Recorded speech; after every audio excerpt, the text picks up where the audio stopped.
नमस्कार, मार्केट पंचनामा में आप सभी का स्वागत है। मैं हूं सुमित और भारतीय बाजारों में आज लोअर लेवल से एक अच्छी रिकवरी देखने को मिली।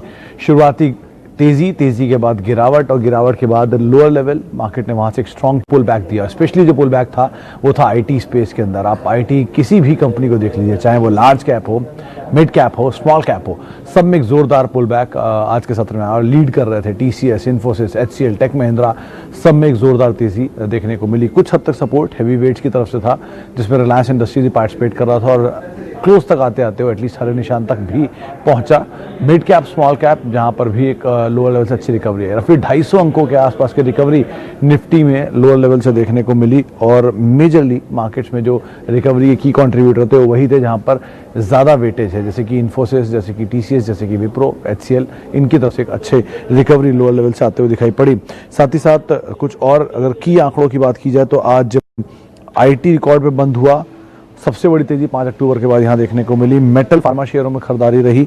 इसके अलावा ऑयल एंड गैस, रियल्टी, यहां पर भी कुछ हद तक सपोर्ट मार्केट्स को आता हुआ दिखाई पड़ा। नीचे से मिड कैप करीब 800 अंकों के आसपास की रिकवरी दिखा के आज बंद होता हुआ दिखाई पड़ा। तो मेजरली मार्केट्स को जो सपोर्ट प्रोवाइड किया वो किया मिड कैप इंडेक्स ने। मार्केट को जो सपोर्ट प्रोवाइड किया वो प्रोवाइड किया आईटी इंडेक्स ने। और साथ ही साथ आज जो तेजी आई वो आई फार्मास्यूटिकल स्पेस में, वहां पर भी सिलेक्टिव खरीदारी देखने को मिली।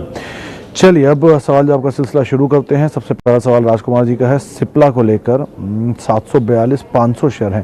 राजा आज तो एक निमोरा की भी रिपोर्ट आई थी और उन्होंने भी इस कंपनी पे दांव लगाया था। उन्होंने कहा था कि आप इसे होल्ड कर सकते हैं, अच्छे नंबर्स हैं। क्रूशियल पार्टी है कि अपने जो दवा है उसमें इनका एक स्ट्रॉन्ग मार्केट शेयर होने करते हैं। वैसे भी क्रेडिबल कंपनी है, पुराने काफ़ी समय से है, हिस्ट्री अच्छी है, नंबर्स ठीक ठाक हैं और ओवर पीरियड ऑफ टाइम इसने परफॉर्म भी किया है अपने नंबर्स को लेके। तो आप एटलीस्ट सिप्ला में तो बने रह सकते हैं, इसमें कोई दिक्कत नहीं है आपको बने रहने के लिए। साथ ही साथ chemical share to buy medium term. Subin Talwar साहब, ऑलरेडी केमिकल स्पेस में तेजी आई है। कल ही एक हम आंकड़ा देख रहे थे, मेजर स्टॉक्स में 80% से लेके करीब 350% तक का गेन आ चुका है। बालाजी एमाइन से अल्काइल एमाइन या फिर कोई भी कंपनी ले लीजिए। आपको अगर सीमेंट केमिकल स्पेस में ही जाना है तो आप जा सकते हैं एग्रो केमिकल स्पेस में पीआई इंडस्ट्री के साथ, आप जा सकते हैं बेयर के साथ, सेफेस्ट ऑप्शन है ये। आप जा सकते हैं अतुल लिमिटेड के साथ, जिनके पास एक अच्छी इन्वेस्टमेंट वैल्यूज़ भी हैं और डेट भी ऑलमोस्ट नेग्लिजिबल है। तो आप इनके साथ जाएँ, ज़्यादा बेटर है। और छोटी कंपनी में अगर कोई फॉल मिलता तो बालाजी अमाइन, अल्काइल अमाइन जैसी कंपनी जो है इनको आप ज़रूर ध्यान में रख सकते हैं। अच्छा, आगे बढ़ते हैं। राधा दीपक नाइट्राइट एक और अच्छा विकल्प है बात करने के लिए। View about Nifty 50। त्रिवेदी साहब, मार्केट में ये बात सबको लगता था कि बाजार फॉल हो और वो पैसा डालें, लेकिन बाजार जब फॉल हुआ तो लोगों ने पैसा अभी नहीं डाला। हो सकता है मार्केट अभी और एक डिप दे, हो सकता है कि रेंज बाउंड कामकाज करे, ट्रिगर्स का वेट करे और उसके बाद, लेकिन इंट्रिंसिक जो एफआईज का फ्लो है, आज सुबह मेहराबून रानी साहब भी ये कह रहे थे कि भले बाजार में करेक्शन देखने को मिला है 2 दिनों में, लेकिन पैसे का फ्लो अभी भी रुका नहीं है एफआईज का। कल की एफआईज की बिकवाली थी ब्लॉक की वजह से, लेकिन वहाँ पर भी कोई ऐसा बिकवाली का बड़ा आंकड़ा आया नहीं है। तो फ्लो तो अभी भी जारी है। जब तक बाजार में फ्लो जारी है तो तेज़ी रहेगी ही। और एटलीस्ट उसको भी ये मान के चलें कोई भी फॉल और फिर फ्लो बाजार में वापस मार्केट को तेज़ी की तरफ सपोर्ट कर देगा। तो एटलीस्ट अभी तो यही दिख रहा है, आगे की सिचुएशन अकॉर्डिंगली देखेंगे। HDFC लाइफ, अनुज सिंह साहब, ये एक इन्वेस्टमेंट ग्रेड स्टॉक दिखता है मुझे। तो आप इसको लंबे समय के लिए इन्वेस्ट कर सकते हैं, लेकिन आपको बहुत लंबी पेशेंस इसके अंदर रखनी पड़ेगी। टाइम देंगे, डिलीवर भी करेगा। अब तक किया भी है, पहले कैश में था, F&O में आया, निफ्टी में आ गया और लगातार कंसिस्टेंटली परफॉर्म भी कर रहा है नंबर्स वाइज। तो आप एटलीस्ट समय दीजिए, आप पैसा इसमें लगाइए, एक्यूमुलेशन मोड में रहिए, धीरे धीरे हर फॉल पे एक्यूमुलेट करिए, वो ज़्यादा अच्छा विकल्प आपके लिए बन सकता है। अच्छा, आगे बढ़ते हैं। KEI इंडस्ट्रीज़ सर 350 रुपये पे। रोहित जी देखिए, जिस कारोबार में कंपनी है, केबल्स वायर्स के बिजनेस में है, पॉलीकैब, फिनोलेक्स, हेवेल्स, ये सब इनके पीयर्स हैं। KEI वैसे तो अगर आप हिस्ट्री वाइज देखेंगे तो 60-65 रुपये पर ट्रेड करने वाले शेयर इस भाव पे आपको दिख रहा है। नंबर वाइज ठीक है, लास्ट क्वार्टर के नंबर भी इनके अच्छे आए थे। आप एटलीस्ट बने रह सकते हैं इस कंपनी में सो फार तो, बट आप नंबर्स के ऊपर क्लोजली नज़र रखिएगा। जैसे जैसे नंबर रहेंगे वैसे वैसे अपनी रणनीति डिसाइड करिएगा। कंपनी में एज सच कोई बुराई नहीं है, ग्रो भी अच्छा किया कंपनी ने, बिजनेस भी इनका ठीक है और अच्छा सेल भी दिखाई पड़ता है। तो आप एटलीस्ट बने रह सकते हैं इस कंपनी में। मैजिस्को, ये इंटरेस्टिंग है। सुनील जी देखिए, मैं जिसको आज जो मेरी लास्ट मैंने आंकड़ा देखा था वो था 884 पे वो शेयर ट्रेड कर रहा था। 874 नहीं 984 पे शेयर था और 974 के आसपास का इसका डिविडेंड है। तो कल आपको ये शेयर जब एक्स होके दिखेगा, कल इसकी एक्स डेट है, तो कल आपको ये शेयर 10 रुपये के आसपास के भाव पर दिखाई पड़ेगा ट्रेड होता हुआ। अगर 10 रुपये ट्रेड होता है तो आप इसका ध्यान रखिए कि आपको इसके बाद इस कंपनी में सिर्फ 126-160 करोड़ रुपए के आसपास का कैश पड़ा है। तो अगर आपने इसको खरीद रखा है डिविडेंड के लिए तो आपको कल वो मिल जाएगा, लेकिन फिर आपका डिविडेंड के ऊपर 20% का टैक्स भी होगा, जो कि डिविडेंड के ऊपर टैक्स है। तो आपको बहुत हद तक तो उसको लेना डिविडेंड के लिए कोई एडवाइजेबल था नहीं, अगर आपने ले लिया है तो। अब आप अगर लेना चाह रहे हैं तो आपको डिविडेंड मिलेगा, नहीं तो आप मत पड़िए उस चक्कर में। तीसरा, अगर डिविडेंड के बाद की स्टोरी क्या रहेगी, तो 160 करोड़ कंपनी के पास कुल कारोबार रहेगा जिसकी वैल्यू बैठती है करीब 35 से 40 रुपए के आसपास। तो उतने के लिए आप कल अगर ट्रेड करना चाहे तो कर सकते हैं। 10 रुपये पे खोल के 35-40 रुपये भाव दिखा भी सकता है। तो आप अब और IT कंपनियां देखिए और सेक्टर की अच्छी कंपनियां आप उनको देख सकते हैं। अच्छा, आगे बढ़ते हैं यस बैंक पर। काला साहब, जब तक नंबर इंप्रूव नहीं होंगे तब तक आप इसमें लॉन्ग टर्म के लिए कोई विज़न नहीं रख सकते। छोटी अवधि में आपको ज़रूर एक डबल भी हो जाए शेयर, कोई बड़ी बात नहीं, लेकिन लंबी अवधि में जब तक इसके नंबर सपोर्ट नहीं करेंगे शेयर नहीं चलेगा। देख ही रहे आप, नीचे 11 चल के 18 गया, अब लोअर सर्किट मार रहा है। तो आप अवॉइड ही करिए, ज़्यादा पेन है इसमें गेन के कंपैरिजन। तो आप एटलीस्ट बहुत अच्छे बैंक्स हैं, आप उनको देख सकते हैं।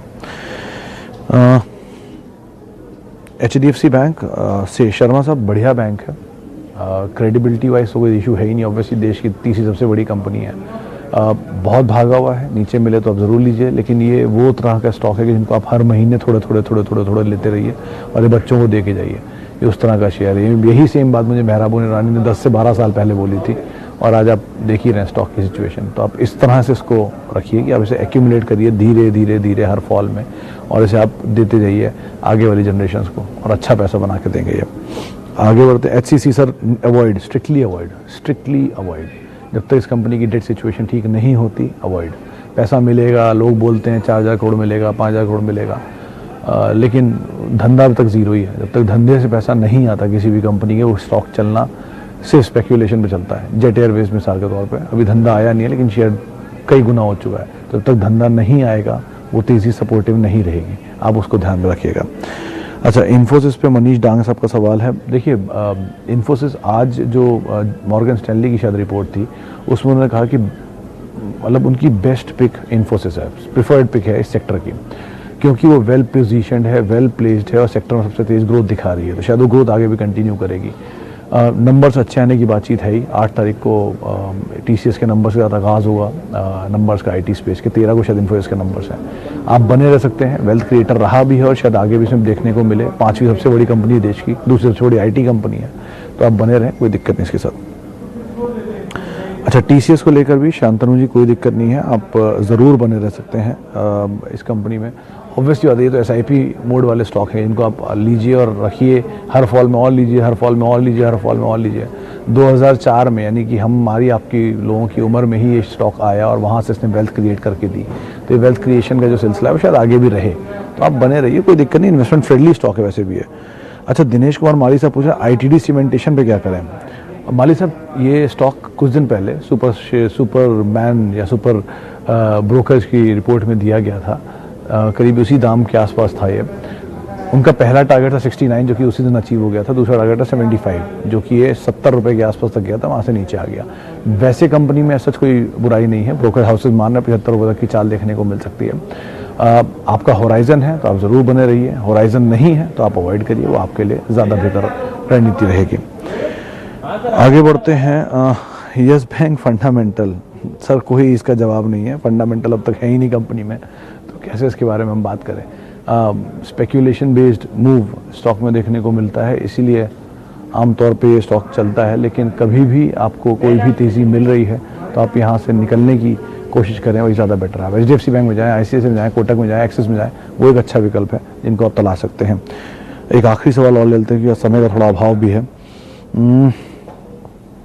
ITC अंबुजा, मनीष जी, दोनों के लिए अगर आप में पेशेंस है तो आप ITC में बने रहें। अंबुजा में भी सेम स्टोरी है, दोनों में डिविडेंड ठीक है, 14 रुपये और 10 रुपये का डिविडेंड मिलता है, तो आप उसके हिसाब से बने रह सकते हैं। 17 रुपये डिविडेंड, 10 रुपये के आसपास। बट दोनों बहुत स्लो मूवर हैं, समय देंगे तभी पैसा बनेगा। सीमेंट में फास्ट मूवर चाहिए तो जेके लक्ष्मी, जेके बिरला कॉप, इंडिया सीमेंट, ये 4 नाम हो सकते हैं। और अगर आपको सिगरेट स्पेस में कोई कंपनी चाहिए, गॉडफ्रे फिलिप्स, स्पेकुलेटिव है, वीएसटी है, ये दोनों लेकिन स्लो हैं। एफएमसीजी में एचयूएल है, बहुत अच्छी पैक है, तो आप इनको इस तरह से देख सकते हैं। चलिए फिलहाल अब सवालों को तो मैं इतना ही शामिल कर पाऊंगा, समय का थोड़ा अभाव था, लेट जुड़े हम आपके साथ। माफ़ी उन सभी लोगों से जिनसे हम बातचीत नहीं कर पाए, और बहुत बहुत शुक्रिया उन सभी लोगों का जिन्होंने हमसे सवाल पूछे। आप मेरे साथ जुड़ सकते हैं @सुमित रिसर्च मेरा ट्विटर हैंडल है। नमस्कार।